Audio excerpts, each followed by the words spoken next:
Now,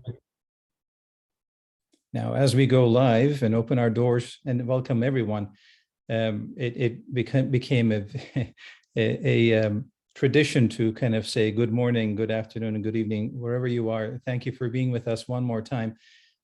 For this time, a webinar that is co-organized by with the Israeli Society for Pediatric Ophthalmology and Strabismus, as well as the International Pediatric Ophthalmology and Strabismus Council.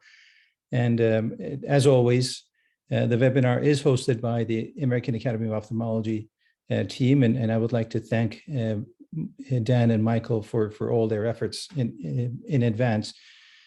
I think this is the time that we can, we welcome everyone, and we have 62 people already. Let's go to the next slide.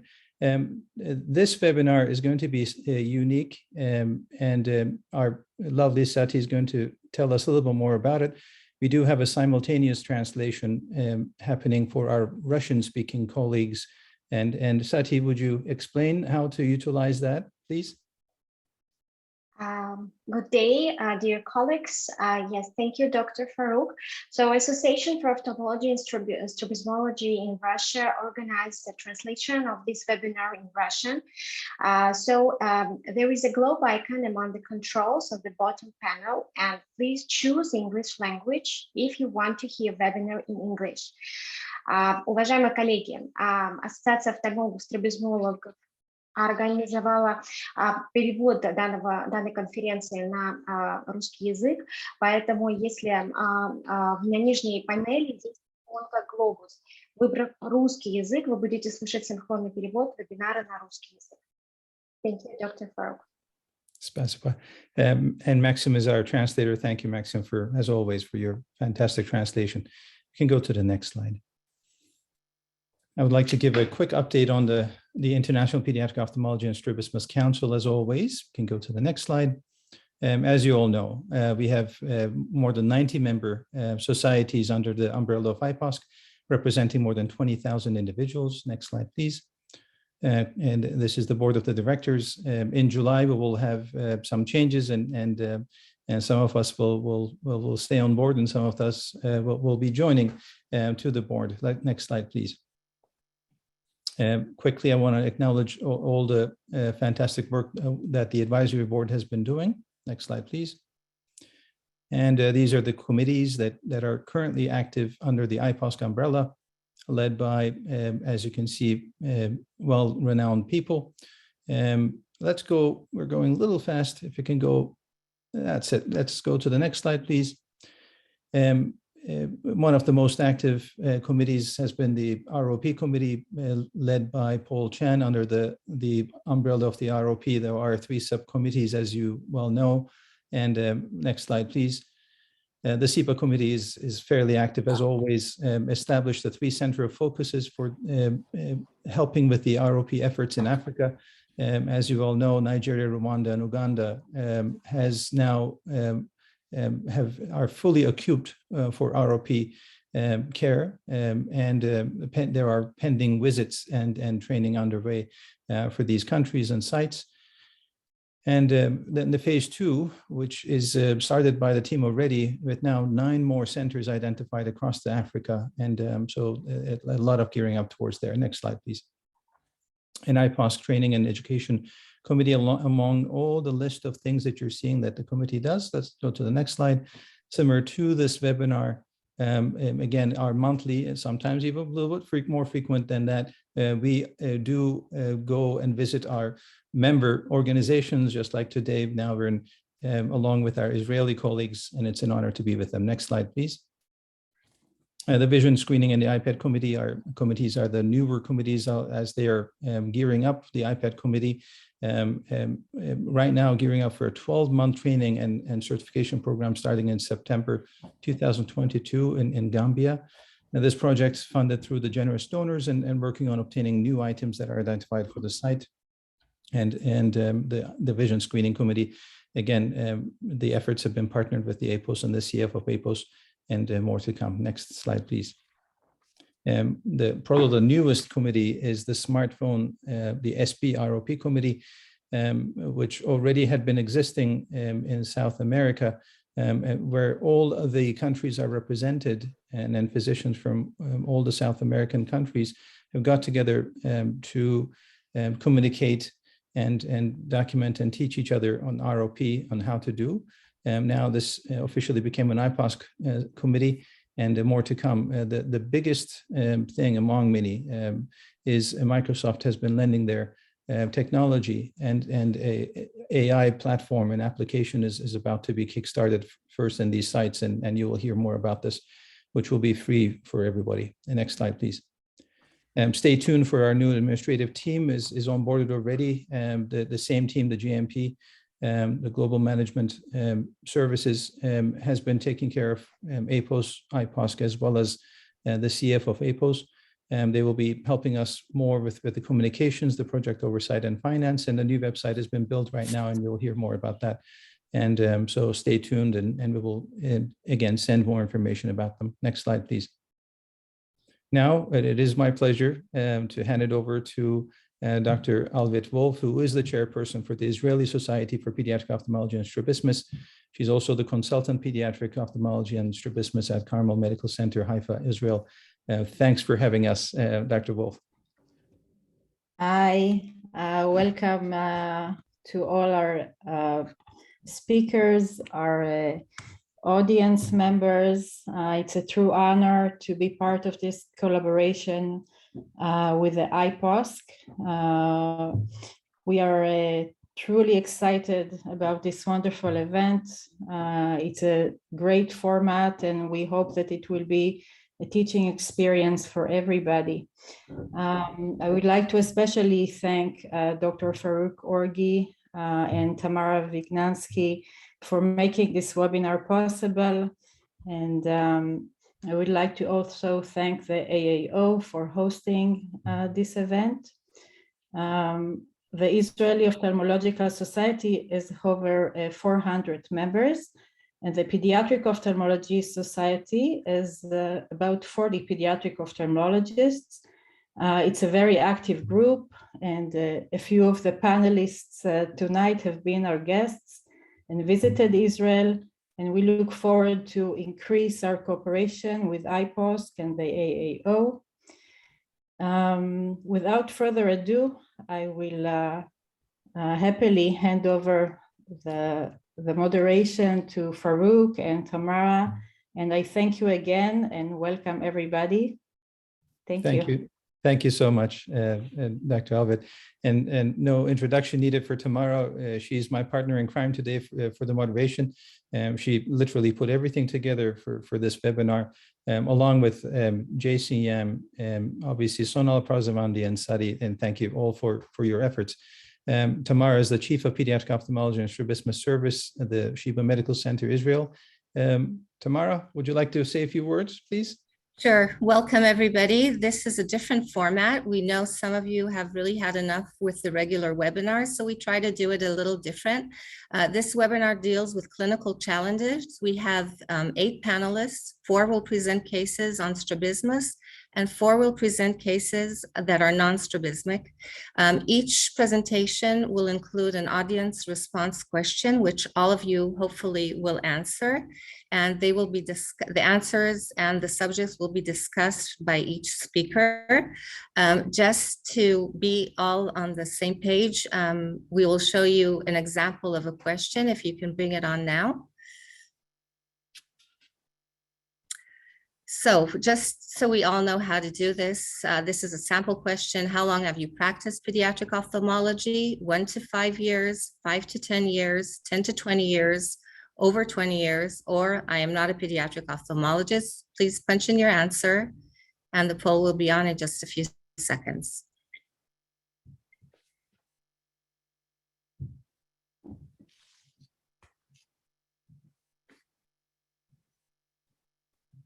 And everybody should be able to see the polls as we go. All right, and you can all, and you're all welcome to ask questions through the Q&A or chat box. If we don't manage to answer all of your questions, you will be emailed, and we will email the answer to the speaker and emailed back to you. So with no further delay, Faruk will introduce our first speaker, and I hope it's a lot of fun. I have no doubt it will be a lot of fun. It is my pleasure to introduce Dr. Arif Khan. He is the consultant and division chief in pediatric ophthalmology and ocular genetics in Cleveland Clinic, Abu Dhabi, UAE. He's a professor of ophthalmology in Cleveland Clinic Lerner College of Medicine of Case Western Reserve University. Arif, it's a pleasure to have you. Thanks so much. Can you hear me? Yes? Yes, we can hear you, Arif. Okay, great. Well, thanks, Faruk. Thanks, Tamara. And congratulations to you and the rest of the organizing committee for this fantastic format for a webinar. And thanks for including me. I was asked to bring a case to this webinar. And my case is, next please, Dan. A 9-month-old girl referred for management of unilateral aphakia with contact lens intolerance. So this is the story of a 9-month-old girl who had cataract surgery when she was 8 months old, unilaterally, but she was unable to be fitted with a contact lens because she was intolerant. So she was referred for further management. Next. She has a history of oculocutaneous albinism, as does her older brother. Neither of them have any signs of syndromic albinism, no bleeding diathesis, no problem with respiratory infections. It seems to be isolated oculocutaneous albinism. She also has had eczema, for which she's been treated with steroids, and she has a capillary hemangioma in the left upper brow. Next. It's difficult to assess her visual acuity, but the right eye is aphakic because she had recent cataract surgery. There's also lack of iris in the right eye. Normal IOP, severe fundus hypopigmentation, no visible fovea, and a retinoscopy of about +20. The left eye has mild posterior subcapsular cataract, lack of iris, normal IOP, severe fundus hypopigmentation, no visible fovea, and a retinoscopy of about +4, cycloplegic. Next. So here's our picture, and some of the prominent features are labeled that I just described. Next. Her older brother was there, and he is confirmed to have albinism as well, but he doesn't have cataract or any anterior segment dysgenesis other than having iris transillumination. Here you see a cheat sheet here, a pedigree outside of the medical record. The parents are from the same tribe, although they're not cousins. Next. So we have this 9-month-old girl with unilateral aphakia and contact lens intolerance. She had cataract surgery about a month before being referred to me, but was not able to be fitted with a contact lens because she was intolerant. So what should we do with her? And here are the 4 questions. 1, implantation of an IOL in the right eye and then glasses as needed. So this is just a concept. Should we implant an IOL in this child? We can discuss, if we have time in the discussion, what the power would be. 2, just give her glasses. Should we give her glasses for this refractive error? She's aphakic in the right eye, +20, and she's about a +4 in the left eye. 3, she has a mild cataract in the left eye. Should we remove that mild cataract and make her bilateral aphakic? Bilateral aphakia is easier to manage with glasses. What glasses we would give in this situation, that again can be part of discussion if we have time. Or 4, should we order genetic testing? Clearly there's familial albinism here, but would genetic testing be useful in the management of this patient? So these are the 4 questions, and the questions are up for audience response. Just give that a few minutes.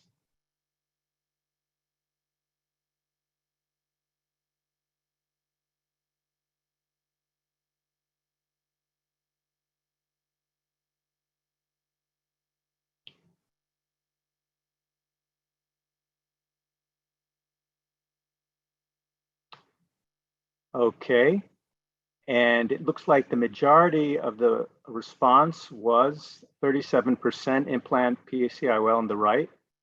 And the next most common answer was removal of the mild cataract in the left eye and then glasses for aphakia. So let's see what we did here. Next. And next. So we did genetic analysis, and we found the gene mutation responsible for familial albinism in the girl and her brother. But this was not the reason we did the genetic analysis. This was a secondary reason for genetic analysis. The real reason we did genetic analysis, the main reason we did genetic analysis, was because this girl had cataract and lack of iris. This is not part of albinism. And something I like to always tell the residents and fellows, cataract is not really a diagnosis. Cataract is a sign. It's a sign of something. And in this girl, albinism does not explain cataract and lack of iris. I'm concerned here that this girl may have a new deletion in the PAX6 gene causing sporadic aniridia. It's not the PAX6 gene mutation that I'm so concerned about. I'm concerned that it could be a sign that there's a new deletion that's large enough to hit the neighboring gene, WT1, and thus give a risk for Wilms tumor of the kidney. So what this girl really needs, what's medically indicated, is analysis of the PAX6 WT1 region on the short chromosome of short arm of chromosome 11. So next. We did that, and there was a new heterozygous deletion that hit not only PAX6 but also WT1. This puts this girl at high risk for Wilms tumor of the kidney. Next. And unfortunately, she had a Wilms tumor that even an ophthalmologist could palpate in the abdomen. Now, you might say, how could this have been missed? If you're not looking for it, you don't find it. Remember, this girl had cataract surgery just 1 month ago and had general anesthesia and clear general anesthesia. This was not detected. Next. So we all know about oculocutaneous albinism. We all encountered as pediatric ophthalmologists. There are some rare syndromic forms. There are rare reports of anterior segment dysgenesis coexistent with albinism, but that's not my experience, and I'd be interested in what the other panelists have to say about that. For me, if I see an anterior segment dysgenesis in a patient with oculocutaneous albinism, I'm looking for another reason for that. I don't see them as associated, although there are rare reports in the literature that suggest that could be the case. Next. We all know about classic aniridia as well. We know that it's a panocular disorder that affects all parts of the eye. It's usually from a PAX6 pathogenic variant. Next. Most of the cases are familial, but some of them are sporadic, and some of these sporadic cases are new deletions. And the problem is that when we have a baby with a new sporadic aniridia, the possibility that it's a large deletion is there that could hit not only PAX6, but its neighboring gene WT1, causing a contiguous gene syndrome that predisposes to Wilms tumor of the kidney. Of course, we all know this Wagner syndrome. Next. And this cartoon just shows how PAX6 and WT1 are right next to each other. And if there's a new sporadic deletion, you have a risk that it's not only hitting PAX6 causing the overt aniridia phenotype, but also a hidden possibility for Wilms tumor of the kidney if it's hitting WT1 also. Next. So the teaching points for this case. Next. Phenotype carefully and understand phenotypic implications. Again, you don't expect oculocutaneous albinism to include lack of iris and cataract.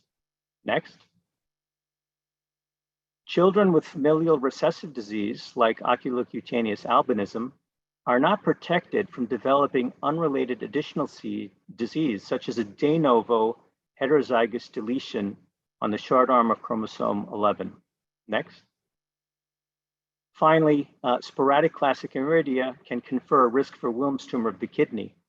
I don't expect that everyone knows exactly what kind of genetic testing needs to be ordered in a situation like this. We have to be looking for a WT1 deletion. But what we should expect is recognizing the need for genetic testing and perhaps referring to someone who could do that if we're not comfortable doing that ourselves. So thanks again for the opportunity to participate in this webinar. That's my last slide. What a great presentation, Arif, and thank you for your case. And man, a lot of questions probably to do with that. I have personally a lot of questions, and while we're kind of committing to the time and making sure that everything goes in order, maybe one question I was looking at different platforms, none from the Russian group at this point. Arif, the first question is obviously now when you have these two problems going on affecting the anterior segment and the eye overall. Contact lens use, the IOL. Do you formulate anything different? And maybe you can go through what you've done also. I'm sorry, I didn't understand the question. Okay, so sorry for the confusion. And so now the aniridia with the limbal stem cell being a problem. Yes, that's right. I think this is one of the reasons why she was contact lens intolerant.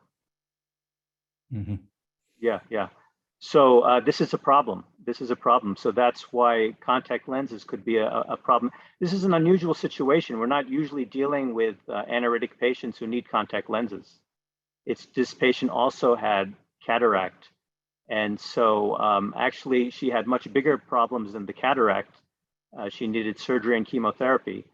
But of course, if there's a need for refractive correction, it's going to be very difficult to fit her with a contact lens if she has limbal stem cell problems. And many other things, obviously nystagmus is another problem that actually conversely, sometimes the contact lens could be helpful with that. Now, again, lots to discuss, but for the sake of time, I just want to remind everyone that please, you can use the Q&A, and I'm sure Dr. Khan is waiting for all the questions that you have, and we'll be looking at them and answering them through the Q&A along with any other panelists. Then actually, we invite Tamara and I invite all the panelists to look at the questions and contribute to them as you go. With that, I'm going to hand it over to Tamara for the next introduction. Thank you. Next it's really a pleasure and honor for me to introduce our Chaim Strovitch. Chaim is a staff ophthalmologist at the Sourasky Medical Campus in Tel Aviv and also the Hillel Yaffe Medical Center. But to many of us, he's a father, and we always seek a lot of consult from him. And he always, as you will see in this case, knows how to tell us to do the right thing. And also it's very innovative. Chaim, please. Thank you, Faruk and Tamara, and for the honor that you gave me to be on the panel and present the case. And we'll go to the next slide. I would like to present a lady aged 60 years with traumatic skull injury from a parking lot barrier, which caused her multiple fractures at the base of skull, subarachnoid hemorrhage that caused bilateral 6 nerve palsy and 7 left eye 7th palsy, 7th nerve palsy that improved. Since the incident, she suffered from a debilitating double vision and had to cover one eye continuously. Next slide. 4 months later, she was referred to me by a neuro-ophthalmologist. Her vision without correction was 20/20 in the right eye, 20/25 in the left eye. The ocular motility, she had alternate esotropia of 95 diopters by Krimsky. She has changing head position with alternate fixation due to an abduction deficit of -4, -5 in each eye. Normal and equal pupillar responses, the refraction was plain on both eyes. The fundus exam was normal. Next slide. Although she was very miserable and was pushing to do something immediately, I have recommended her waiting for another 3 months and then decide about the options. Next slide. The upper 2 pictures are the preferred fixation alternatively, and she covered one eye continuously. In the middle picture, it is by forcing primary head position. And looking to the right eye would not get to the middle, and looking to the left, it gets almost to the middle point. And at the bottom, you would see a 95 prism diopters esotropia by Krimsky. Next slide. Any other questions? What are your surgical options in this kind of situation. The first one would be Botox to medial rectus plus vertical transposition. The second, bimedial recession plus vertical transposition. The third one would be vertical transposition with Foster augmentation both eyes. The fourth one, superior rectus transposition only. And the fifth one, Nishida procedure with or without bimedial recession.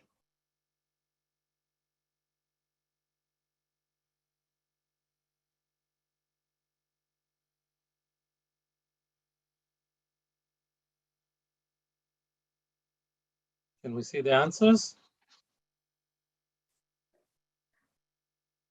Okay, so most would do Botox to the medial rectus plus vertical transposition, and then bimedial recession plus vertical transposition, and 25% would do Nishida procedure. Okay. So let's go to the next slide and see what goes on. The surgical treatment of complete six-nerve palsy usually is the transposition of vertical muscles laterally. In 1908, Chaim published a half muscle, described a half muscle transposition, followed by Schillinger in 1952-59, the full tendon, followed by Jensen in 1964. He describes splitting the muscles instead of cutting the muscles. Cutting the muscles may compromise the anterior segment vascular blood supply, especially if you add medial rectus recession. The least compromising would be the Jensen procedure. In 1997, Foster modification was introduced. Next slide, please. So the aim would be minimize the risk for anterior segment ischemia. 3 years ago, I had my first and only anterior segment ischemia after Hummelsheim procedure with Foster to the medial rectus because of a paretic medial rectus. Next slide. So those who are crippled in boiling water are careful with cold water. Therefore, I was looking for a procedure that minimized the risk for anterior segment ischemia. Next, please. In 2003, Nishida described this procedure, but still it was with splitting the vertical muscles, though without cutting them. Next slide. In 2013, Nishida modified this technique, muscle transposition without tenotomy and muscle splitting, by pulling the temporal aspect of the vertical muscles to a point 10 to 12 millimeters from the limbus on the upper and lower quadrant. Next slide. In 2018, Dr. Kiraudi from Iran published a series of 10 cases of monocular six-nerve palsy with bimedial recession plus Nishida procedure, but the muscles were pulled to the point of 16 millimeters from the limbus. Next slide. I thought this is a procedure which is more powerful and decided to go ahead with the Iranian colleague's suggestion. Therefore, because of the large angle and the bilaterality, I did the surgery together with bimedial recession. Next slide. 1 month post-op, the diplopia almost gone, but she still had to cover one eye because of a 20 diopters of left esotropia. To my surprise, and you can see that the left lateral rectus start working and abductor deficit improved from -4 to -1. Next slide. So because she was still diploping and had to cover one eye due to left 20 diopters of esotropia, therefore I have decided to operate on the revived muscle. Next slide. 3.5 weeks after the second surgery, she is without patch. She's autophoric for distance and near. The two pictures in the middle is primary position for distance and near. And you can see, looking to the right, most probably that the lateral rectus in the right eye is dead. The left one is, he revived or was very anchored because of the medial rectus contraction. So this is the case that I did. I preferred it on doing Botox because I thought it's more powerful for that large angle. So next slide. Thank you for your attention. Thank you, Chaim, for this interesting presentation. Question for you, first of all, is do you think the improved abduction on the left eye is due to partial recovery of the sixth nerve in that eye? Or is it due to the procedure you've done? It has been noted that the Nishida procedure also improves abduction. Well, in the right eye, it didn't improve. It gets to the middle. In the left eye, the lateral rectus really start working. So it's a combination of revival, or it was partially, then complete as the right eye. The left eye was partially and was also by contraction of the medial rectus.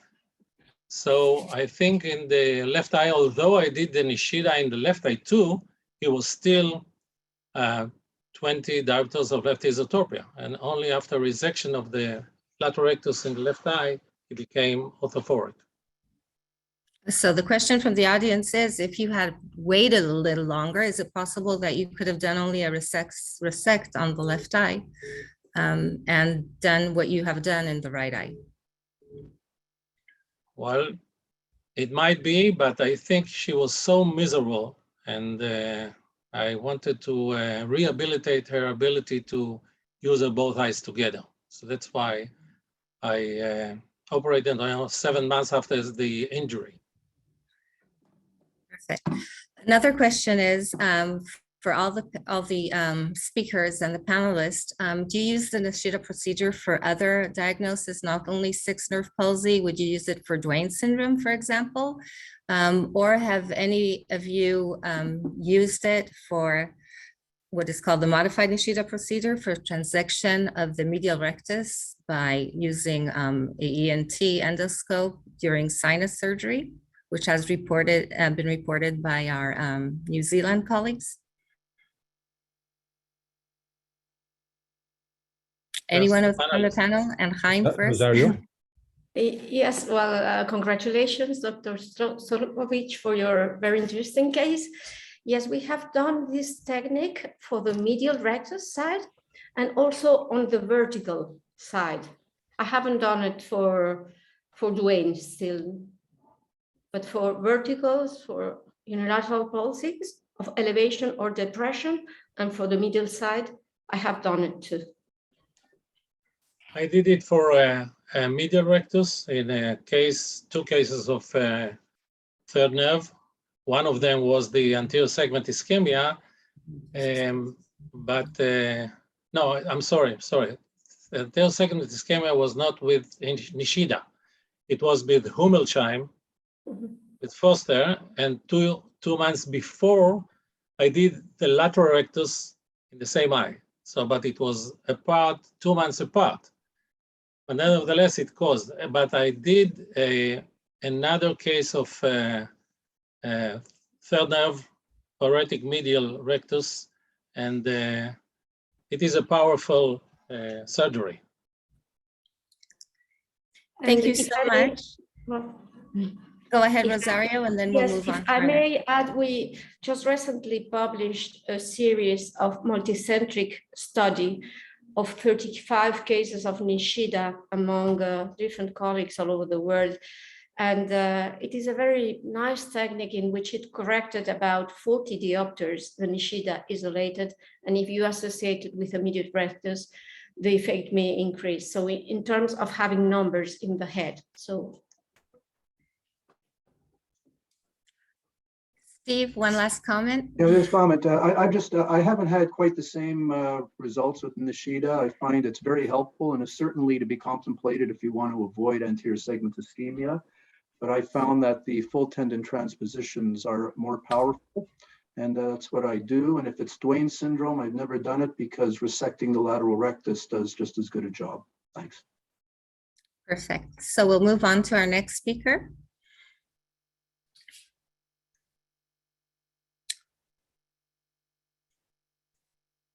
So next is Alex Levin. It's such an honor to have you here. It's just like having your parents with you on show Alex wherever he goes. He's the chief. So presently he's the chief pediatric ophthalmologist on ocular genetics at the Thalmai Institute, and of course the chief of pediatric genetics as well at the University of Rochester in New York. But Alex, you move along every decade or so. So we're looking forward to know where you'll move next. And of course, we'll come and visit you. And please start. Next, we'll be back home to retire. Thank you very much, Tamara. Great to see everyone here.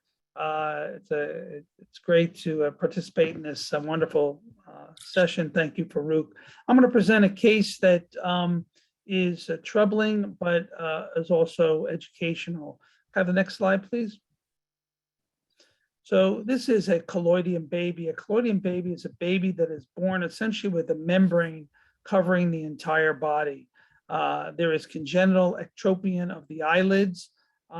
These babies can occur for a number of syndromes, largely associated with congenital ichthyosis.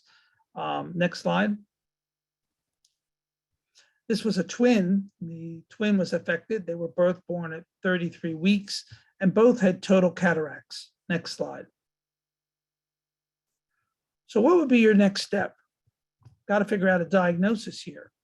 You could check the literature, maybe do a pedigree family history, maybe do a chromosomal microarray trying to unite the findings, or do whole exome or whole genome testing.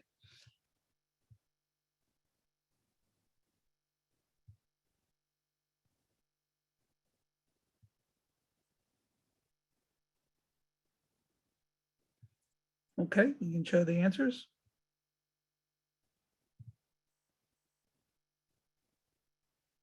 Good, a nice assortment of testing. And I see that number one came up with the whole exome and genome. Let's talk about that. So next slide. Now, checking the literature is a good thing. When you see a syndrome that just doesn't make sense, and there are a few syndromes that have ichthyosis and cataract, Sjogren-Larsen and others, but they don't present as colloidian babies. And we made a couple of suggestions, but that's really your first testing as to what you can recognize. And then you check the literature, and there was absolutely nothing to bring these two together. The pedigree and family history are very significant findings in every genetic workup. And this family was Mennonite, which means a constricted gene pool. And their gene pool is very well characterized, and one can look in the gene pool and go to places like the Clinic for Special Children in Pennsylvania and ask, is there a known mutation? And there was none. So now we have no basis, nothing to really help us with a lead for testing. And the next step is really microarray. Microarray is a test which looks for extra pieces of DNA or duplications, copy number variations that could unite things like cataract and ichthyosis as more than one gene affected. But in fact, the microarray is normal. And it's really only then that one can proceed to whole exome or whole genome. When you have no testable theory, or when your testable theories fall apart, your pedigree doesn't give you a clue, your microarray is negative and you can't unify, that's when you go to whole exome and genome. We shouldn't reflex right to that. And in fact, this was diagnostic. This patient has mutations in the UCGC gene, and this is the second and third reported case in the world. And that shows you the utility of whole genome sequencing in this situation. The only previous case was from Saudi Arabia, and that child did not have cataract. So this was a very unique finding. Next slide. So next slide. After diagnosis, of course, we have to make a plan. The child suffered recurrent sepsis from multiple different organisms, both viral and bacterial, large part. And of course, skin management is very important here. The body is completely lubricated, and the eyes have to be lubricated excessively because of the ectropion that is stuck. The lids are stuck in the open position. Next slide. So what about cataract surgery? When do we do cataract surgery? Should we do one eye or two eyes at the same time, given the systemic risk? What about antibiotics in this kid with recurrent sepsis? What about skin management? How are we going to put a patch on this kid whose skin is essentially coming off as the membrane goes away? Next slide. And here's what happened. Congenital ectropion UVA always resolves on its own. If you're just patient and lubricate the surface of the eye and the lids effectively, the lids will eventually release, baby develops spontaneous lid closure, and you can't do cataract surgery until the lids are spontaneously closing. The baby's left with ichthyosis and has multiple sepsis still, despite a weekly bleach bath that the child would get, still getting sepsis. Surgery should be done at 4 to 6 weeks of chronologic age. The baby is supposed to be in the womb all this time where it's dark anyway. So the clock starts to click at the due date, and then you have 4 to 6 weeks, but it was postponed twice because of recurrent sepsis. Eventually the kid was doing well, was stable, had no infection for 2 weeks, and things seemed to be right to go ahead. Next slide. So we decided to do bilateral simultaneous surgery. And the reason for that was because of all the difficulty in getting the kid in. The clock was ticking. There was other systemic factors. We didn't want to have to intubate the baby twice. So we did bilateral simultaneous surgery. Next slide. And this is what I got. Bilateral endophthalmitis, the most dreaded complication in pediatric ophthalmology. And you can imagine how I felt after that. One eye was both eyes were tapped and injected. One eye was mild, the other eye was more significant. Our pediatric retina surgeon came in and did this, and we fortunately were following very closely and got on this very quickly. We never want to do this. What can we learn from this case? Next slide. The plan for the twin was to blood culture 2 days preoperatively, even though the kid was asymptomatic and had no symptoms. IV antibiotics, we started 24 hours pre-op. 48 hours, we continued IV antibiotics. We gave intracameral moxifloxacin, which I did not do in the first case. It's funny, the anesthesiologist and I said, should we give antibiotics? We said, nah, this kid's, he's fine now. No intracameral steroids. We gave subcon cefazolin, and we only did one eye for the next case. Next slide. And a lot of prayer. Next slide. And sure enough, that kid did well. Now, as it turns out, both kids did well. They got a contact lens for one eye in each child. The eye with the worst endophthalmitis is just coming around after an epithelial defect related to the skin condition. Now both kids are actually in contact lenses, and bilaterally in the first twin, unilaterally in the second twin. Unfortunately, the second twin went on to be a do not resuscitate because of multiple continued bouts of sepsis and endotracheal intubation. But as of this week, that kid is doing better. And now we're thinking about planning a combined NG tube and a cataract surgery in the other eye using the same protocol we did for the first eye. So what did I learn from this case? Respect infection. Kids who are prone to infection, even when they're quiet, are still prone to infection. We should have been more aggressive with our preoperative antibiotics and our intracameral antibiotics and perhaps our postcameral antibiotics. And we also learned about diagnosis, the proper timing of a whole genome to give us a unique diagnosis to the second and third child in the world who have this disease. Sometimes things don't go the way we plan, but we always should plan the best we can. Thank you very much. That's my last slide. Thank you, Alex, for such an interesting case as always. And always the question that asked is by the audience is, should we do bilateral cataract surgery? Obviously, after having endophthalmitis, you didn't do it on the second kid, but would you do it on a next kid? Would you do it in any kid? Because it saves a lot of time. It takes about just a few minutes longer than doing the unilateral one. And would you do it also in children in which you implant an IOL and you don't get the data of how the refraction came out? And would you be more selective in those cases and do one by one? You know, we wrote a paper many years ago looking at bilateral simultaneous cataract surgery. It was done when I was a resident at Wills. And these were long before the days when we had to sign off on consent for submission to a journal. I was a resident at the time. I looked at the paper and I said, this paper really needs a discussion of the risk of two anesthetics versus the risk of bilateral endophthalmitis. The next I saw that paper, it was in print. They never did what I had asked them to do in the paper, which was to have that discussion. And sure enough, it was accompanied by a scathing editorial by none other than Bert Kushner saying you failed to do the calculation. And he did the calculation and showed that the risk of bilateral endophthalmitis is actually higher than the risk of 2 anesthetics. Now, there are other factors to consider: distance, travel, cost, et cetera, that may make bilateral cataract surgery useful in some cases. And in a child who's got significant anesthetic risk, that's when I would do it. And that's the only time I would do it, unless there was a child who traveled from abroad and only had one shot that both eyes done. So given that, if I had this child again, I would not do it.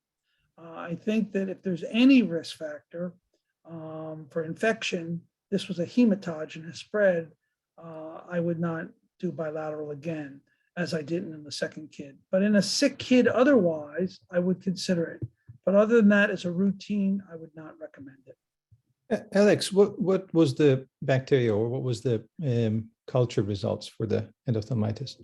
Strangely enough, he had Pseudomonas in both eyes and did well. Her previous sepsis were metapneumovirus, streptococcal, and staph.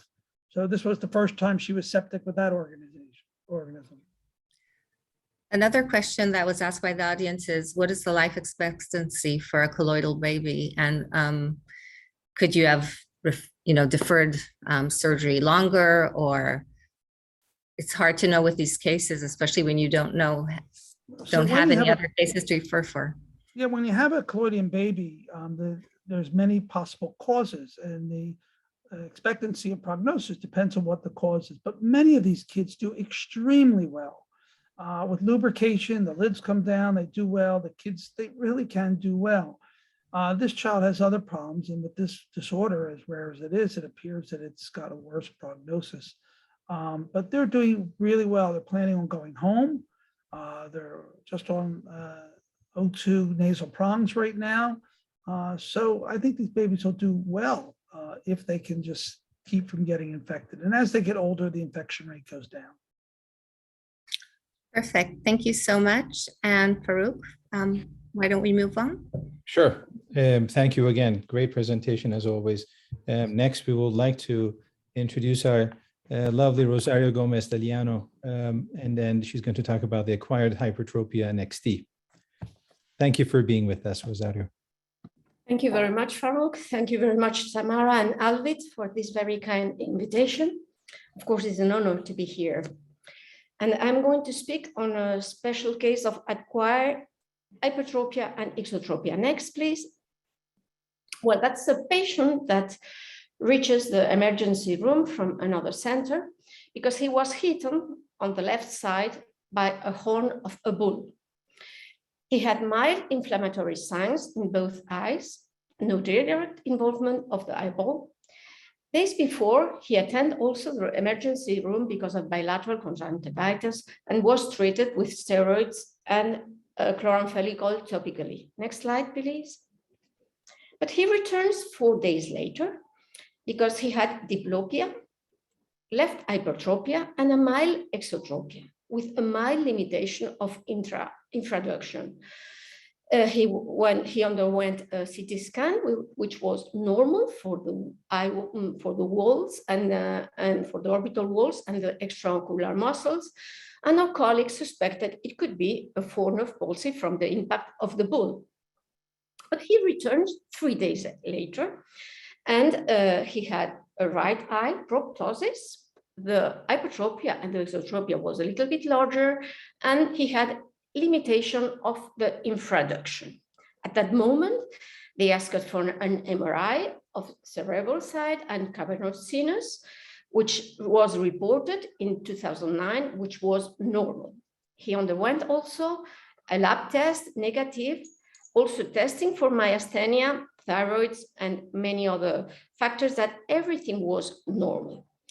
He got a low dose of oral steroids, and in fact, they did it twice. Next slide, please.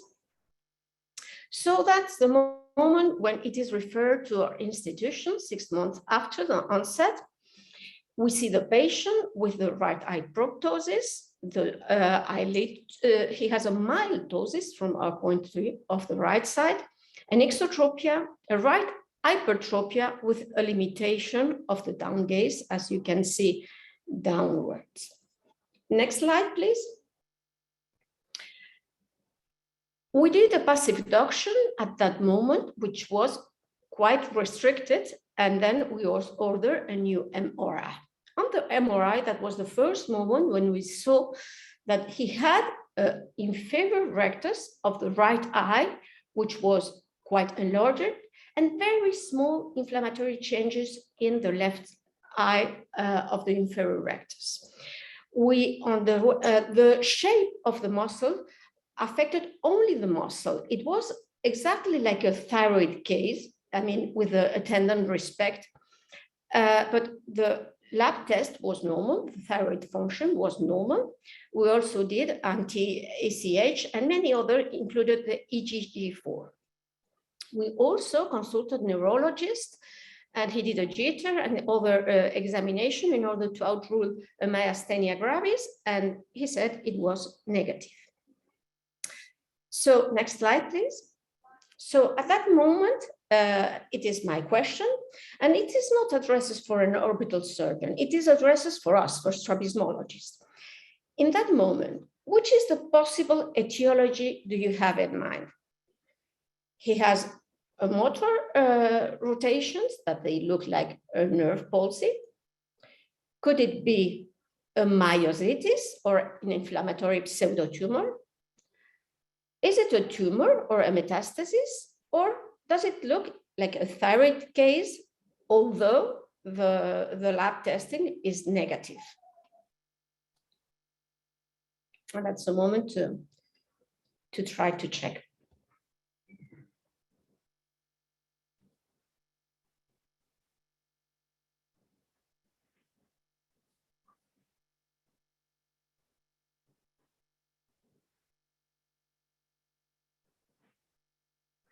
So let's see the answer. So a big amount thought it was a myositis or inflammatory pseudotumor. And the second was a thyroid eye disease, and a small amount thought it could be a nerve palsy. So next, please.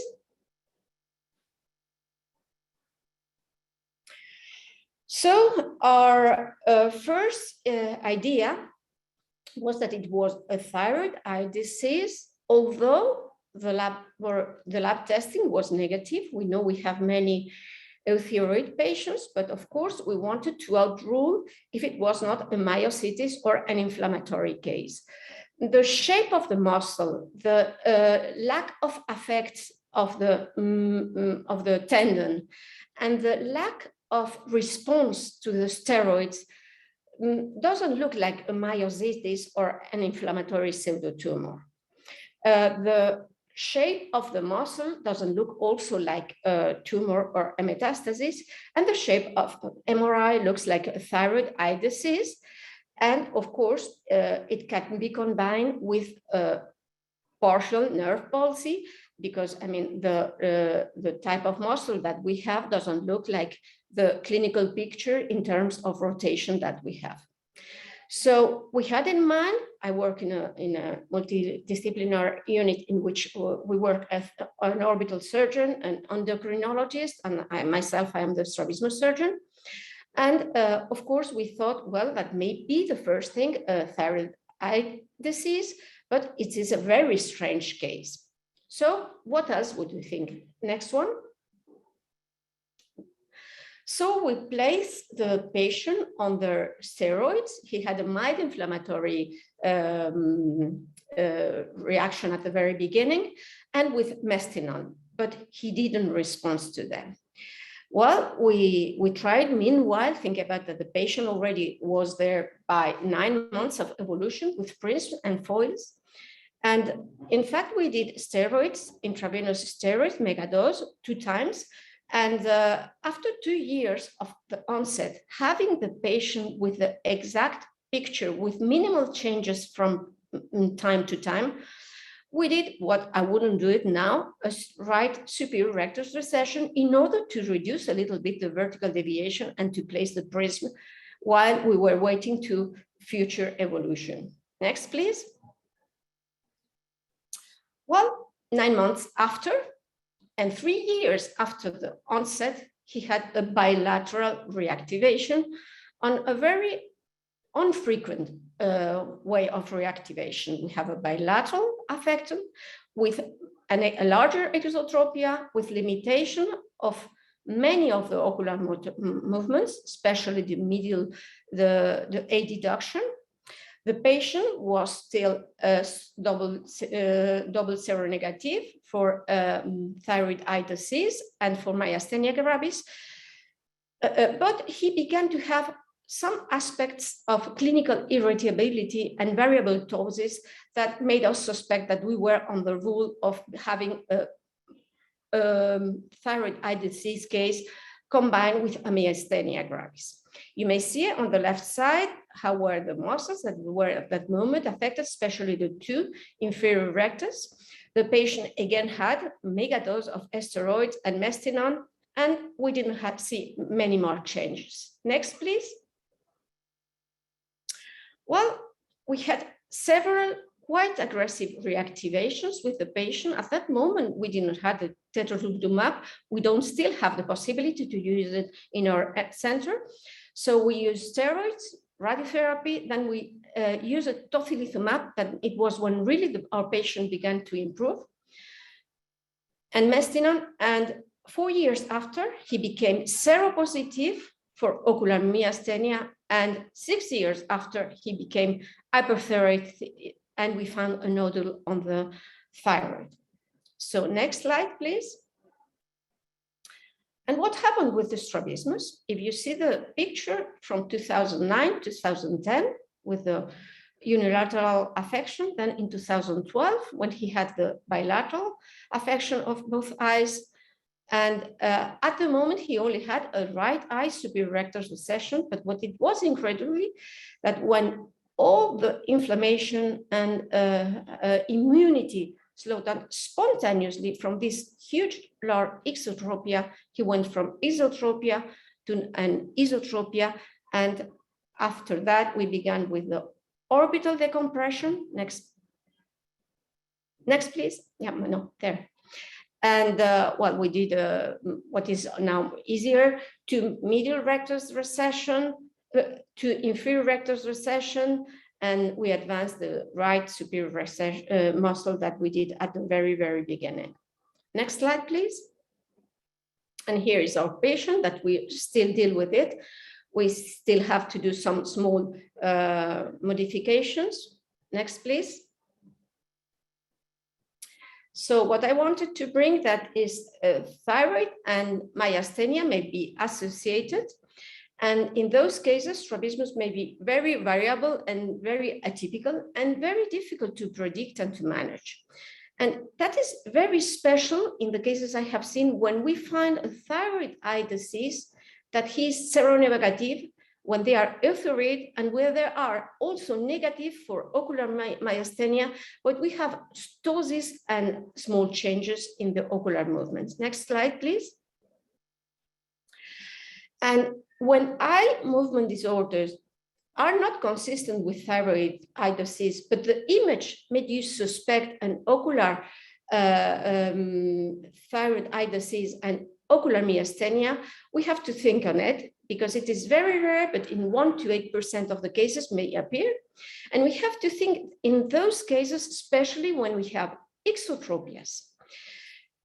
A high hypertropia with an enlarged inferior rectus, as it was this case, when we have very variable deviations, and when we have patients that they have lack of eyelid retraction and mild fluctuation doses. And in those cases, please work close with the endocrinologist and engrave units, disease units, because they will help you to see when you can deal with them and when you can operate them. Next slide, please. And I thank you very much for your attention. What an unusual case, Rosario. Thank God you were the person taking care of it, and the tough cases, as you mentioned, there are multiple elements to this. Looking hindsight, you did mention that I would do certain things differently, but what do you think about different disease? And they have their own timeline, and they have their active period, and then they kind of die down after a while, possibly. How would you manage that differently, looking at this case? Well, what it showed me that is that sometimes patient asks for surgeries and pressure for surgeries, and you have to do whatever you have to do. And maybe if when I find, let's say, because that's a very unusual case, and that's why I present, and I hope I won't have once again such an inflammatory case. I think we will begin first with immunological treatments. The tocilizumab changed a lot in this patient, and for the ones that you have tetratumumab, maybe it will be easier for you. And then if it is not such an inflammatory with so many reactivation, but for me, I brought that in order that when you have a case that the orbital image, you see, for instance, two very tight inferior rectus, but you have an hypertropia, suspect a myasthenia because it's going to change. And if you have two medial rectus, but you don't have esotropia, think on an ocular myasthenia. With those two things, I think it will be summarized enough in order to wait in those cases. And maybe quickly before we move on to the next presentation, how about biopsy, muscle biopsy? What is the role of the biopsy, and when would you do that? Well, I took a biopsy in this patient in one of the surgeries, maybe something of my institution, but it didn't give me more than that there were inflammatory changes. And on the other side, I think in the future, we are still investigating much more in myasthenia gravis and new ways to see before that we have myasthenic patients. So I think that neurologists will bring us new antibodies and new ways to understand when you have a myasthenia in a thyroid disease patient. Yeah. And lots more to discuss, the TEPEZA, the role of that, different surgeries, and how long to wait. I'll have the Q&A open for that and hand it over to Tamara for the next presentation. Thank you, Rosario. Thank you. So next presentation will be by Sharon Armarnic. Sharon is a staff ophthalmologist with me here at the Sheba Medical Center in Israel. Thank you for inviting me.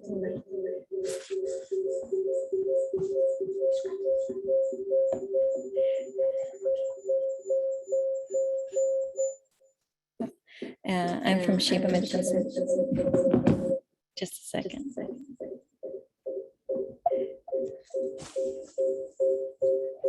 No. Next, please.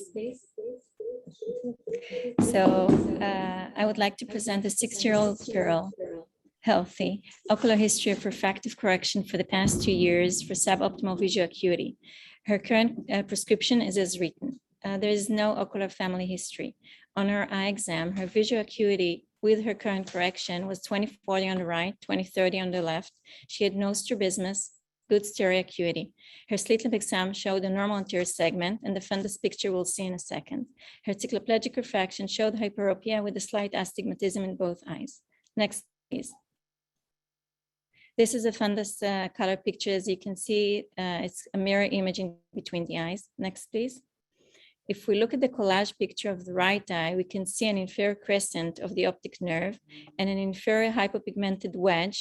And also we cannot see the macular reflex. Next, please. So we have advised her to update the prescription with a slight improvement in vision, to do visual field that were really not reliable, to do an eye exam for the rest of the family, they were normal, and to do an OCT macula and RNFL. Next, please. On a macular OCT, when we look at the left eye, horizontal cut through the fovea, we can see that there is no foveal pit, foveal plana. Next, please. On the RNFL OCT, when we look at the upper picture, we look at the horizontal cut through the nerve, and in the inferior one, we can look at the vertical cut through the nerve. We can see that there is a slope. But when we look at the RNFL thickness, we can see that the thickness is normal with a double hump sign. Next, please. Next, please. So we have a child, 6-year-old girl with a suboptimal visual acuity. No family history. She has hyperopia with a slight astigmatism. Her fundus pictures is as shown here. And in OCT, we saw foveal plana and also some kind of a slope inferiorly in the optic nerve. So what do you think her diagnosis is? 1, is it a spectrum of ocular albinism? 2, entopless optic disc syndrome. 3, type 5 inferior staphyloma. 4, foveal hypoplasia, tilted disc syndrome, or myopic peripapillar atrophy with dome-shaped macula. We'll give you seconds. There are lots of opportunity.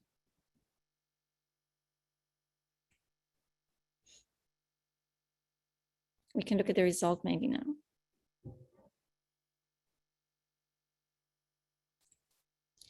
So as we thought, there are a lot of answers. So let's go over them.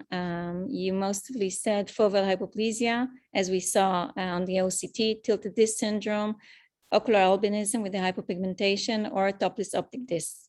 So let's go over them. Next, please. So ocular albinism, in our patient, we didn't see transillumination defect. The anterior segment was normal, and the hypopigmentation that we really know the ocular albinism was only the inferior wedge. We did have a foveal plana, as we see in the ocular albinism, but the rest was normal. Next, please.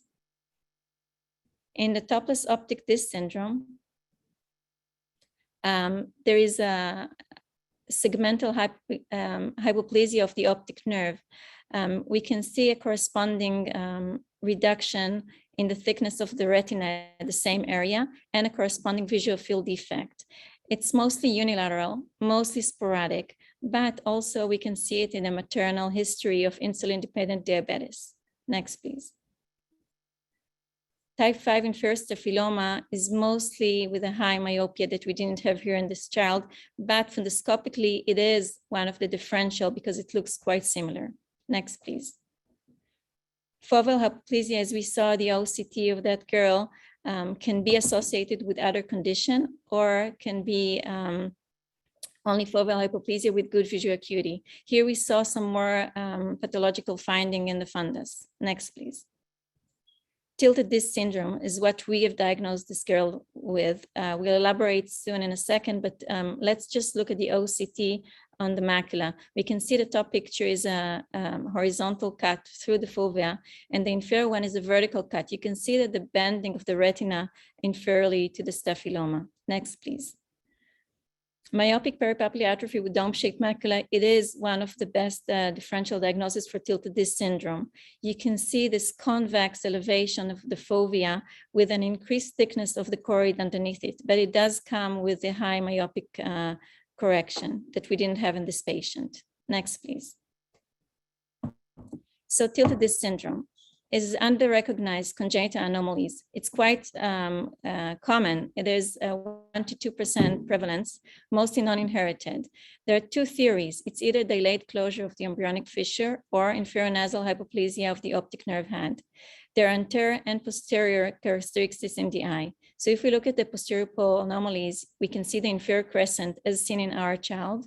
There is situs inversus and other retinal vessels anomalies that can be seen, and inferior staphyloma. The macular complications are often caused in the 4th and 5th decades of life, and they are mostly if the superior wedge of the inferior staphyloma is in the macula. We can see thinning and also atrophy of the RPE and choroid. We can see CNV, subretinal fluid, polypoidal choroidal vasculopathy, foveal plana as seen in our child, foveal schisis, and lamellar macular hole. Next, please. In the anterior segment, there are also many anomalies.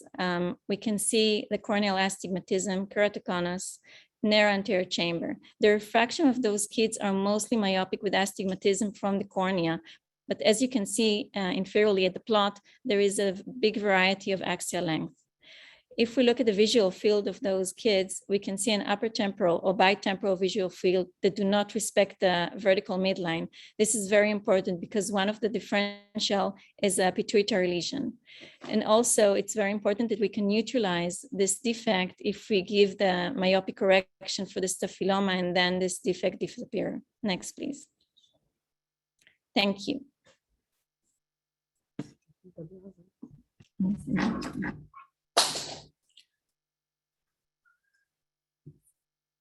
Thank you, Sharon, for such an unusual case. And actually, it's strange how it's not so unusual because it's 1 to 2% of the population has this. And how many times has any of us come across this? Anybody in the panel, have you come across such a case? I've seen it twice in different fashions, and I haven't seen the other associations that was published before as much, aside from astigmatism, I think. But I have seen twice, so it's a rare disease. But one wonders probably we're missing them all too. I think when we see them, when they're myopic, so we might think it's a myopic crescent or a peripapillary crescent. But here, the child being hypermetropic, you wouldn't expect her optic nerves to look this way. And another point, I think, and is mentioned also in the chat here, is that a lot of times we take children for being amblyopic or bilateral amblyopia, or some children kind of go every time to a different ophthalmologist and they never keep at the same one. So we don't know if a 20/40 vision is the real vision, or because we would expect this kid with correction to be 20/20. And then you think they're amblyopic, but actually many times, or at times, we can miss other diagnoses such as this one. Another one we miss at times is CSNB, because we just think the kid is hypermetropic and amblyopic and only sees 20/30, but actually there's something else going on there. So for me, that's the take home message from this presentation, which was absolutely lovely.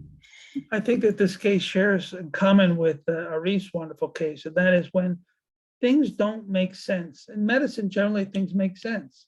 And having albinism with an iris defect doesn't make sense. Having hyperopia with a fundus that looks myopic doesn't make sense. And that's either because there's a unifying diagnosis that you missed or you don't know or you're not familiar with in this rare syndrome, and I've seen this before, or because the kid has two diseases. Those are the two options. And it's always good to trust our gut when we think of, this just doesn't make sense. Something's not right here. That's when you start to think elsewhere. Yeah. Well Sometimes said. when you hear footsteps, it is a zebra. Well said, as always. Thank you so much for the comments and for the great case. Now we're going to go to the next presentation by Dr. Stephen Kraft from Canada. And Steve, it's always fantastic to have you. And we're looking forward to learn a lot, as always.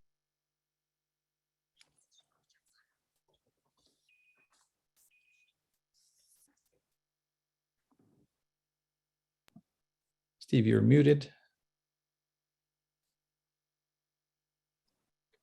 Okay, can you see my slides? Yes, we can see you and we can hear you well.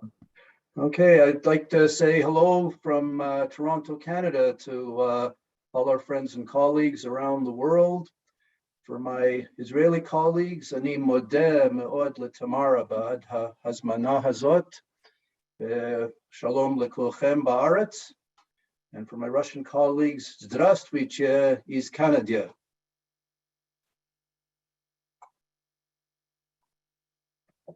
We have another case of trauma, and I don't have any conflicts of interest to disclose. We don't have bull runs in Canada like they do in Spain, but we do have other types of trauma. This is a case that I was involved in a few years ago, an 18 years young man who was involved in a fist fight and suffered a fracture of his left orbital floor. And on the x-rays, you could see an entrapped left inferior rectus muscle, which was causing diplopia in all positions of gaze. He had the orbital floor repaired and the inferior rectus was successfully freed. However, after the surgery, he developed a problem which we deal with quite frequently in adult strabismus, with a problem of diplopia both in up gaze and down gaze. And we have kept our Goldman perimeter, and we can plot binocular visual fields, and we have in the Goldman perimeter a cross or fusion target in one of the wells, in the V, the capital V well. We substituted a cross or fusion target, which allows us to detect torsion and horizontal and vertical diplopia. And this gentleman had diplopia on his binocular visual field extending from 20 degrees above the primary position and also starting 10 degrees below the primary position. And this was quite disabling. Here are his 9 cardinal positions of gaze, and you can see the down gaze limitation and his up gaze limitation. And this was in July of 2017, several months after his trauma. And here are his diagram of his versions. His vision was normal in both eyes, pupils, fundi, and refraction unremarkable, but you could see that he had limitations pretty symmetric in up gaze and into down gaze. His motility was quite complicated. In addition to the vertical limitations of gaze, he also had an A-pattern exotropia, and this was going to have to be addressed as well. So we followed him for a few months and treated him with a bang girder foil over the lower half of his glasses. And this was to avoid diplopia in the more important position, which was in down gaze. By October of 2017, he had no changes in the examination, and a forced duction in the clinic showed a mild limitation to elevation in his left eye, but he was free to depression. And I did a forced generation, which showed a mild deficit of the function of his left inferior rectus. A repeat CT scan showed no entrapment lingering in his left inferior rectus. And in the plan, I was going to address his A-pattern exotropia. The question was what to do for his vertical correction. And now we can put on the question for the audience. Could we resect that left inferior rectus to improve down gaze? Should we recess the left superior rectus? Should we do a myopexy of the right inferior rectus, or a combined recession and resection of the right inferior rectus, or another option? And now we can ask the poll from the audience.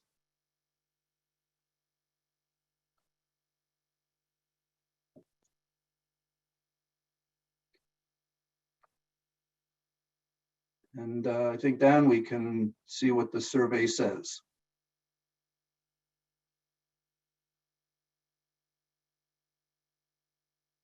Well, very much like our previous speakers, we have a very nice distribution among the different options. The most of our colleagues were advocating the recess and resect of the right inferior rectus. So I think we can close this now. And actually, that is exactly what we performed. So at the time of surgery, the forced duction under anesthetic confirmed that there was a mild restriction to elevation, but not significant enough to deal with. The forced duction to depression of the left eye was free, and it was also the vertical ductions in the right eye, the unaffected eye, were also normal. So in addition to the offset of a left lateral rectus to take care of his A pattern, I did indeed do a combined resect and recess of the right, that's the fellow inferior rectus, to match the duction deficits into down gaze. And I did it using an adjustable suture with a non-absorbable suture, which I do for these procedures. It turned out after surgery, we did not have to adjust his position of his muscle.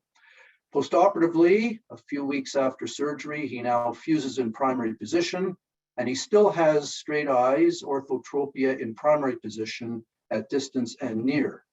Here are his preoperative binocular visual fields with the diplopia starting 20 degrees up and 10 degrees down. Postoperatively, we now expanded it to 25 degrees into up gaze and 20 degrees into down gaze. And despite the residual diplopia farther down, he was very pleased. He could now read, go up and down stairs, and carry on his daily activities. On the muscle actions, you can see that there is a very slight dampening of the down gaze of the right eye, matching the duction deficit in his left eye, which helped him to gain an increase in the binocular visual field. So in terms of deciding what to do, the resection of the left inferior rectus, which was slightly weak, or recessing the antagonist muscle, the concern is that it would upset the single vision and alignment in the primary position, because with either of those procedures, you will affect the primary position alignment and only gain into down gaze. But the other options of myopexy of the right inferior rectus or a recess and resect are geared to eliminate the discrepancy between the two eyes, but hopefully not upset the primary position. A recess and resect combined of a muscle has been described many years ago to make the versions more comitant by matching rotation deficits. It's useful in several different incomitant conditions, hopefully without affecting the fusion field. The reason I selected the recess and resect over the myopexy was that it's more opportune for an adjustable suture in my hands.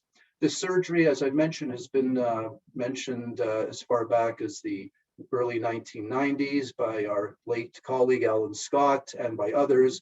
And the decision on whether you recess and resect the same amount or do more recession and less resection is a personal preference, but I tend to do a little bit more recession than resection. That seems to do well. So the takeaway points are, first of all, that your surgical plan, as in any plan for surgery, should maximize the field of binocular single vision, especially around primary position and into down gaze. You want to try and restore the central 30 degrees. That's what I try to do when I plan surgery with different options, is to take the one that will give me the maximum down gaze and to try and restore the central 30 degrees. The plan should not impact the primary position if the alignment there is satisfactory, and that a recess and resect on the fellow eye can match deduction deficits to improve the range of binocular single vision into the incomitant field. And finally, the R&R in my hands, I find, is a little more of an advantage than a myopexy to simply allow the adjustable suture. So I'd like to again thank Tamara, Faruk, the whole gang for inviting me to participate. Thank you, spasibo, and toda rabba lekulchem. Litraat. Fantastic talk as always, Stephen. Many questions coming up, and one question is flap tear with the trauma, as Irene Ludwig had alluded, that sometimes apparently causes similar things. Do you see that to be a common thing? Do you watch for that? And do you ever repair them yourself? I've actually, since her superb papers and her book that has come out, I've actually started looking for them in some of these cases. And I did have one case not long ago, about 2 years ago, where there was this down gaze problem. And I should say that one other thing I learned is to look, of course, at both the involved eye and the uninvolved eye. And in the case of this young man that I treated, I did actually look at the inferior rectus and didn't note anything specifically wrong in the anatomy, done at the same time as I did his lateral rectus. But I may have missed it at the time because her diagrams show quite clearly what to look for, and I may not have gone far enough back to detect it, but I didn't see one in him. But certainly it's something that I now do in these traumatic cases before I decide on the table exactly what I'm going to do, for sure. And she does show different styles and types of that anyhow, apparently. Now, maybe one more question before we move on for the sake of time. Recess, resect. It's very powerful. It again has the result found in myopexy. Is that a fixed amount for you if the primary gaze is ortho, or do you change it depending on what you see? It depends on the adductions of the involved eye. The larger the limitation in the involved eye, the more I will recess compared to the resection. So I don't have a specific table, but I will do more recess relative to the resect If it's a larger, maybe a -2 or -2.5 duction in the other eye. I find anything larger than that, it's very hard to match, but around -2, I would do more recession than resection. About a -1, I would probably do approximately equal. And when I can, using an adjustable suture, it gives you all the options at the day of the surgery. Now, if you can maybe answer two questions over the QA. One is, Jonathan Holmes had talked about the adjustable suture to be, or Faden to be adjustable, so he has a technique. Your comments. The second thing is, again, resect, what is the minimum amount you do? What is the maximum amount you do? And with that, I'm going to introduce our next speaker, Dr. Hadas. Let's have her slides up, please. It's a pleasure to have Dr. Hadas, and she is an expert in pediatric retina service in the Department of Ophthalmology, Hadas Medical Center in Israel. Great to have you with us. Thank you, Tamara and Faruk, for the invitation. It's a pleasure and it's an honor. Next, please. So this is an 8-year-old patient, healthy, who was diagnosed with left eye retinal exudative detachment in 2016. He underwent scleral buckle and external drainage. He developed secondary glaucoma and was summarized as unilateral Coats disease. Next, please. He was referred to annual examinations in our pediatric retina clinic, where he was found to have chronic retinal detachment on the left and a normal right eye, as you can see here in 2017. He also had quarterly exams in the community to control his IOP, and he had right eye dilated examinations, and it was always normal. Next, please. When I last examined him this last September, he was asymptomatic, had 20/20 vision, normal anterior segments, and these lesions in the right eye fundus, the normal fundus. In the lower panel, you can see that the largest lesion is a little elevated and has a base of almost 4 millimeters. His left eye, of course, had chronic retinal detachment. Next. So this is our question. What would you do next? Our options are brain MRI, genetics and vitrectomy, genetics, laser therapy, brain MRI and experimental therapies, OCTA and intravitreal anti-VEGF, OCT and cryotherapy, brain MRI, abdominal ultrasound, and observation. We'll wait for the answers.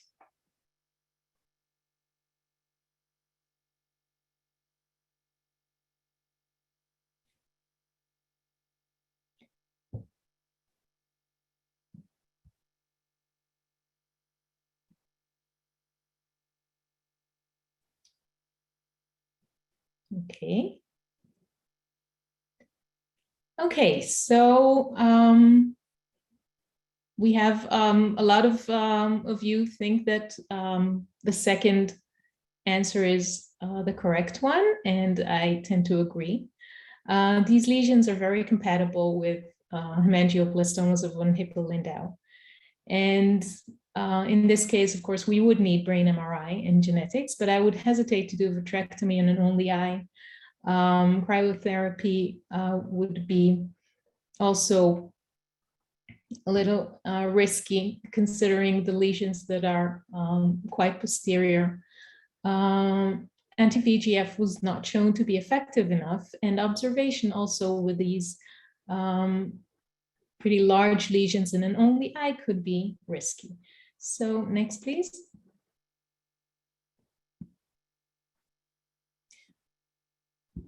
I don't want to go over the entire differential diagnosis, as these lesions are quite typical of von Hippel-Lindau. Next, please.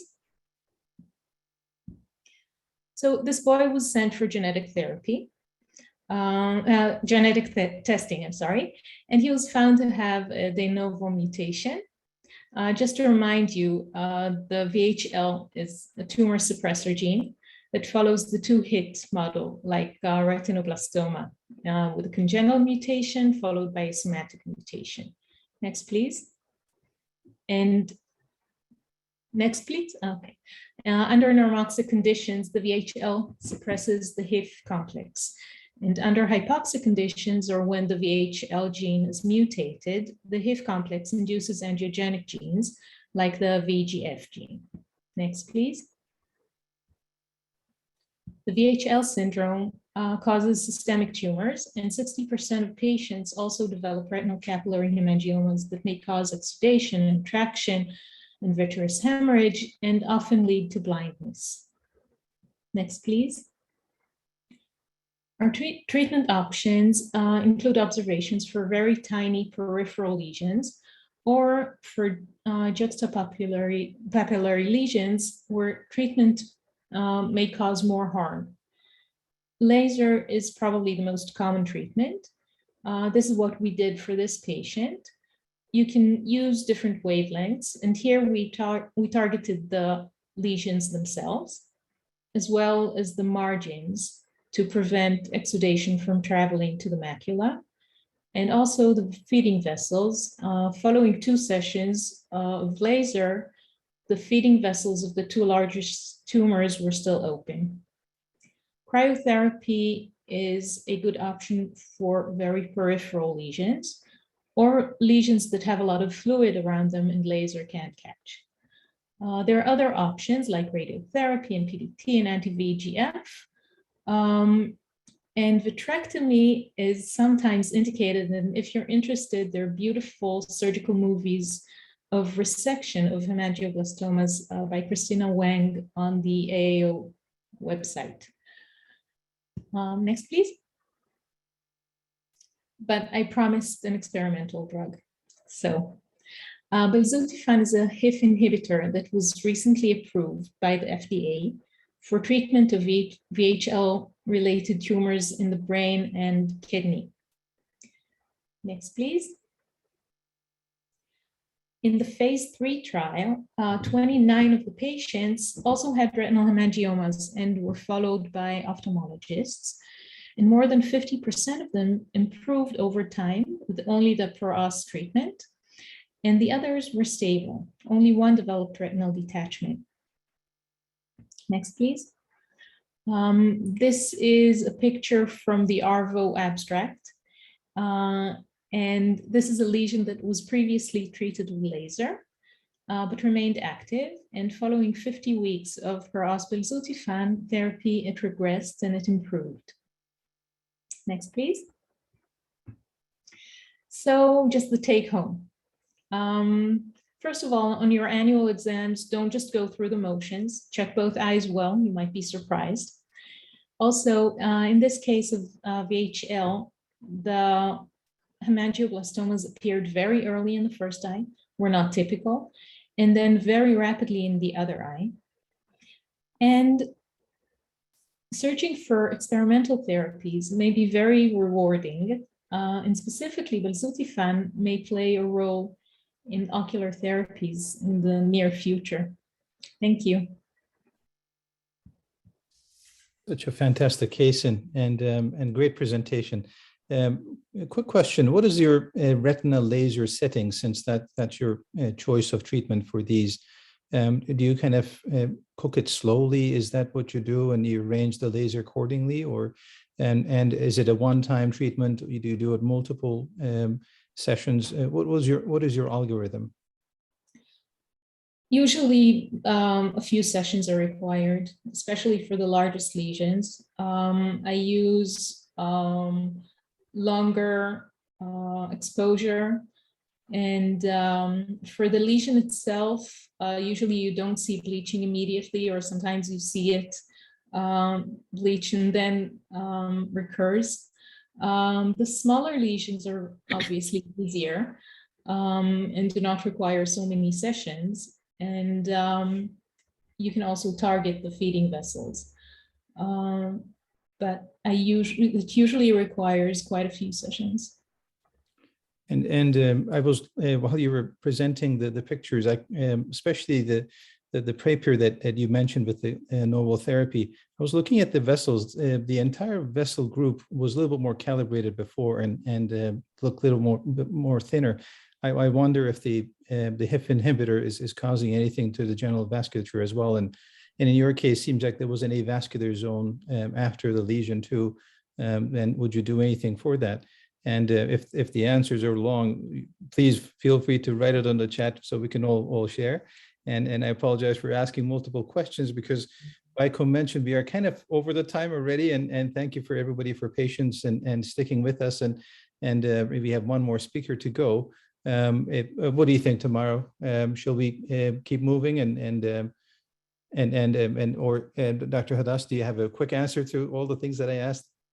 Well, I'll just say that belzutifan is currently not FDA approved for hemangiomas in the eye. So this child is probably getting it under experimental, some kind of provision, but it is not FDA approved yet. So hopefully soon it will show some benefit. So too. Thank you so much. I'll hand it over to Tamara. Yeah, Hadas, you have some questions to answer on the Q&A, and I think the most important thing is if you have an eye manifestation as part of a systemic disease like thyroid eye disease, or in Hadas's case, at the end, probably biologic or systemic treatment will be the answer. So last but not least is Alvit Wolf. Alvit is the head of the Israeli Society at present, but she's also a staff ophthalmologist at the Carmel Medical Center at Haifa, and this is her case. Hi, and thank you for staying until the end. I want to thank again all our speakers and moderators. It's a great honor to be part of this webinar. And I will share this case with you that has interested me over the last few months. And the management of this case would have probably been much different if it wasn't for the COVID-19 pandemic. Next, please.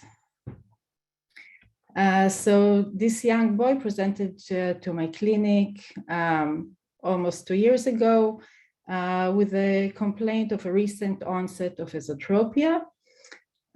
He was born on time, and the parents noted that he was still not walking at the time, and they were concerned about the slow motor development. Next, please. So on his exam, he had a right esotropia of 30 prism diopter with a left fixation preference and full range of ocular movements. As far as we could measure, the strabismus was comitant. His refraction was only significant for very mild hyperopia and the normal fundus exam. Next, please. So he was referred for a neurology evaluation, and the neurologist noted also hypotony, laxity of ligaments, and they evaluated his development as delayed moderately. Because of the strabismus and the developmental delay, he had also a brain MRI. He had a metabolic workup, all were normal, and he was also referred for the genetics evaluation at CMA that was normal as well. So let's go to the audience question. What would you do now with this young child with constant esotropia, mild hyperopia, and developmental delay? Would you refer to surgery? Would you try refractive correction and refer to surgery? Would you try refractive correction and observation, or would you go for patching and observation?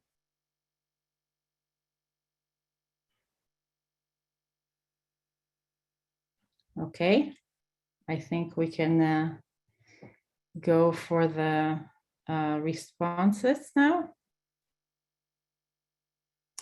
Okay, so most of the audience would give the refractive correction and observe. Okay, you can close the responses and go to the next slide, please. So he was prescribed his +2 hyperopia.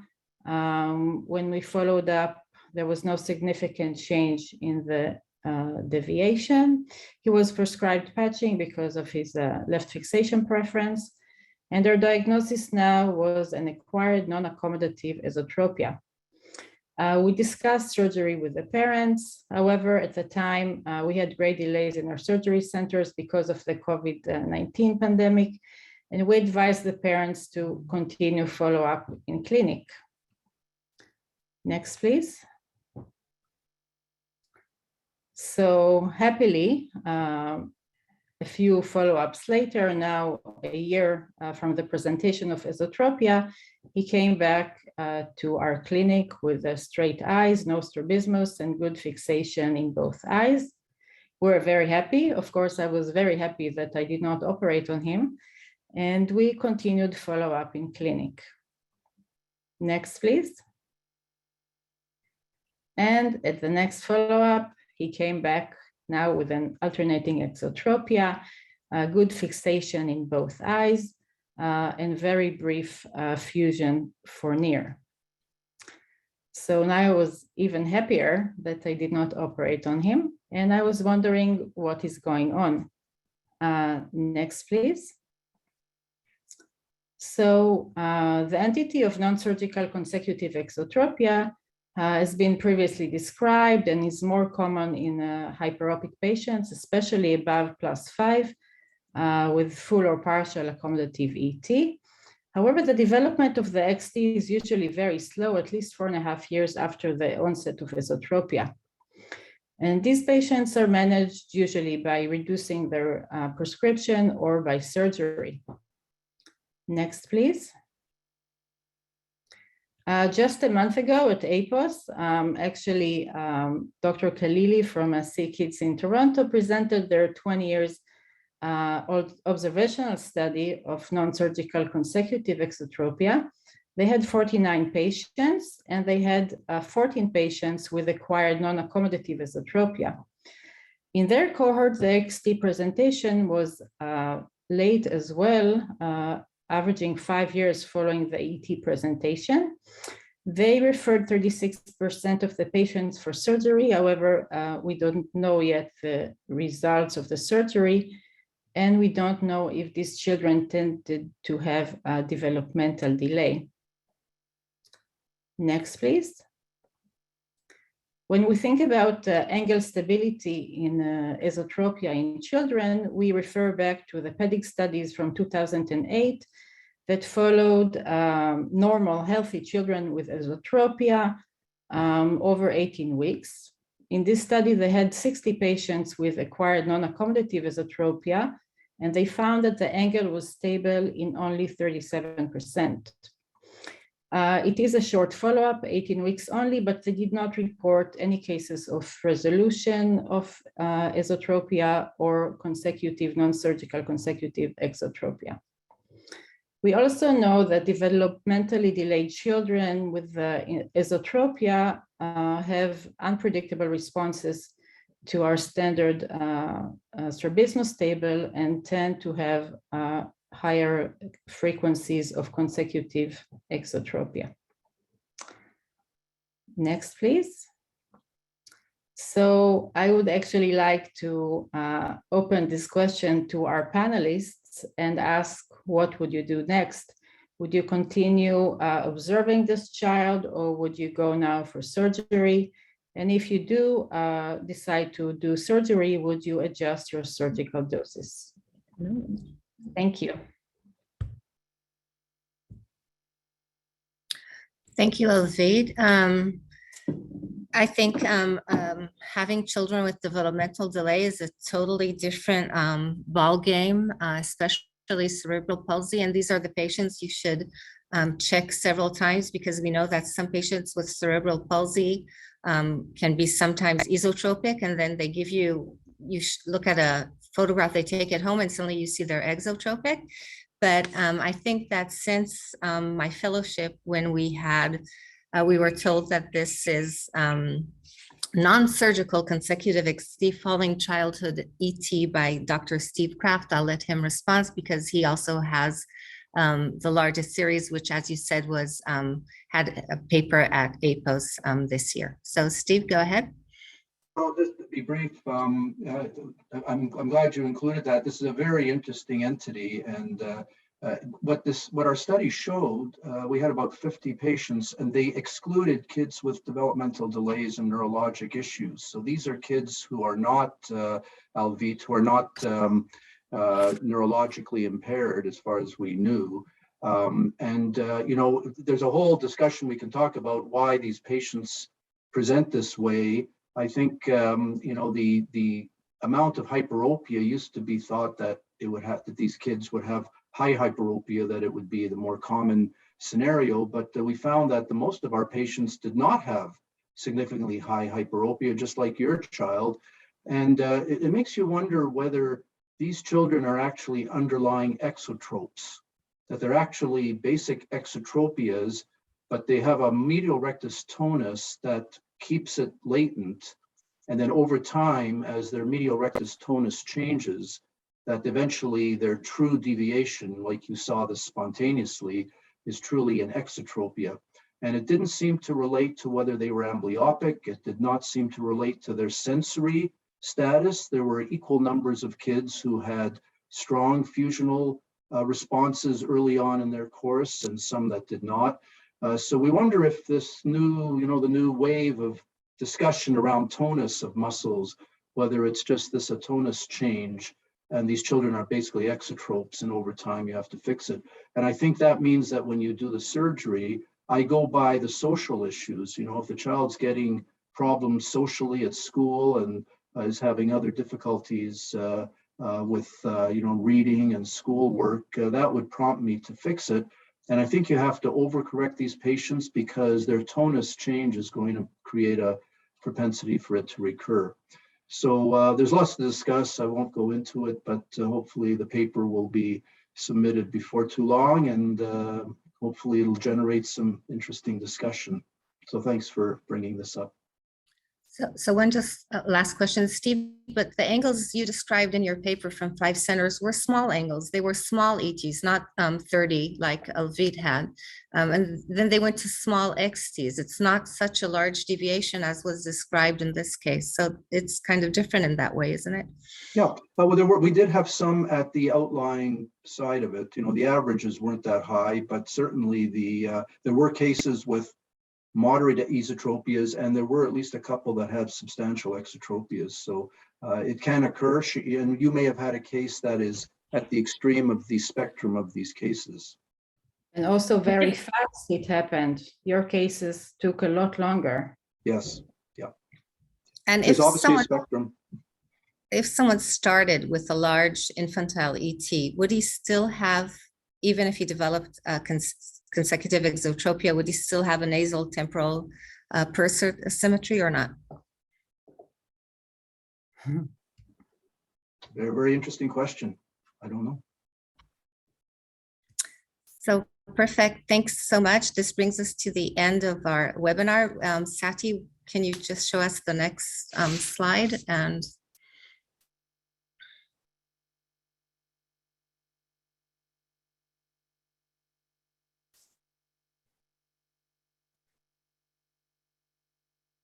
Dan, can you show us the last slide for the next webinar, please, for Sati? And thank you all for sticking with us so far.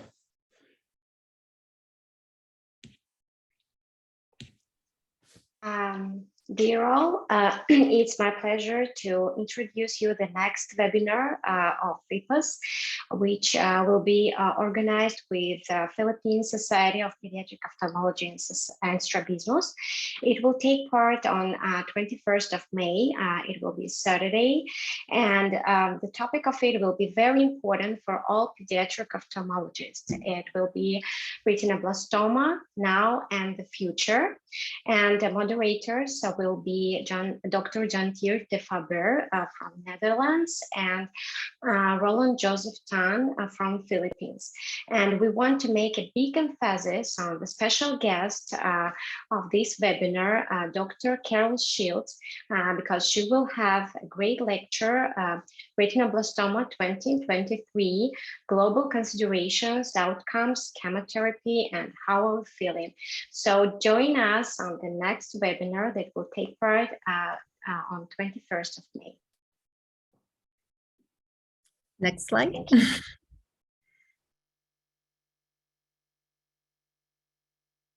So smile, everybody. It's over. Thank you for all the presenters for such fantastic, interesting, and teaching cases. And I look forward to see you again in person. And Faruk, if you'd like to wrap it up. Yes, and again, on behalf of the IPOSC, we would like to thank the Israeli Society for Pediatric Ophthalmology and Strabismus for co-organizing this fantastic webinar. And as always, thank the AAO team for being with us and leading the webinar. I would like to particularly acknowledge Jason and as well as Satya and Sonal for helping us with all the endeavors. So great to have you, and we wish you the fantastic rest of the week. Thank you again for all joining us. Thank you. Hello from Israel. Everybody.